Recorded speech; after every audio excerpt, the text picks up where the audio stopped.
Hello बच्चों, तो एक बार फिर से लाइट का एक अगला वीडियो जिसमें आज हम देखेंगे लेटरल शिफ्ट और लेटरल डिस्प्लेसमेंट। लेटरल शिफ्ट भी बोलते हैं या लेटरल डिस्प्लेसमेंट भी बोलते हैं। आईसीएसई बोर्ड एग्जामिनेशन से काफ़ी इंपॉर्टेंट है ये टॉपिक। और factors on which lateral shift और लेटरल डिस्प्लेसमेंट डिपेंड्स, किस किस फैक्टर पर लेटरल शिफ्ट और लेटरल डिस्प्लेसमेंट डिपेंड करता है। और इसके बाद हम देखेंगे real depth and virtual depth. Depth की जगह पर हाइट भी होती है। तो स्टार्ट करते हैं आज की कहानी। मेरा नाम है दिवेश, हमारा और आपका खूबसूरत सा चैनल मैथ्स। तो पेन और कॉपी निकाले और हेडिंग लिखेंगे लेटरल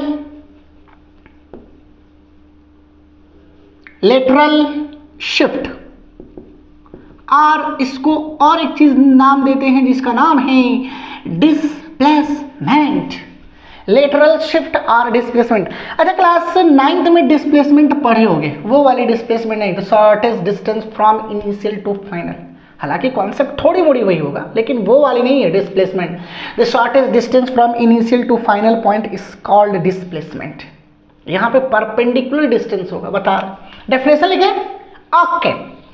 बिना किसी चीज के बताए सर आप डेफिनेशन बताने लगे, ऐसा होता है क्या? हाँ, ऐसा होता है। The perpendicular distance between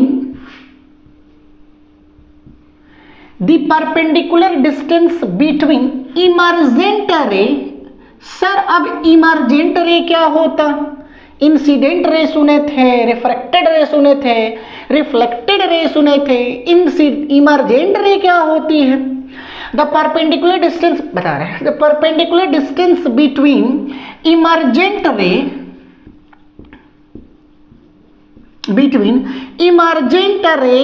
and the direction of incident ray is called lateral shift और डिस्प्लेसमेंट। तो क्या होता है lateral shift? The perpendicular distance between emergent रे and direction of incident ray is called lateral shift, या फिर इसी को कहते हैं lateral displacement. The perpendicular distance between emergent रे and the direction of incident ray. इसका क्या मतलब अभी समझा रहे हैं, डोंट वरी, अभी समझा रहा हूं। रे इज कॉल्ड लेटरल शिफ्ट और डिस्प्लेसमेंट। फिगर बना के समझाए ओके।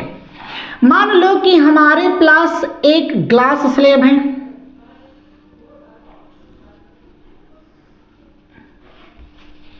ठीक, ये ग्लास स्लैब है।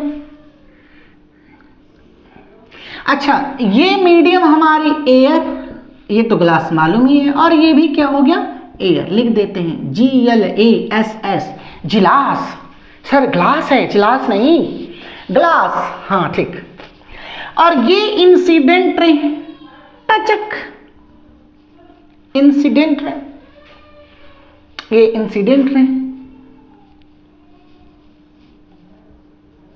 अच्छा, जिस पॉइंट पर ये रे इंसिडेंट हो रहा, उस पॉइंट पर हमें ड्रा करना पड़ेगा एक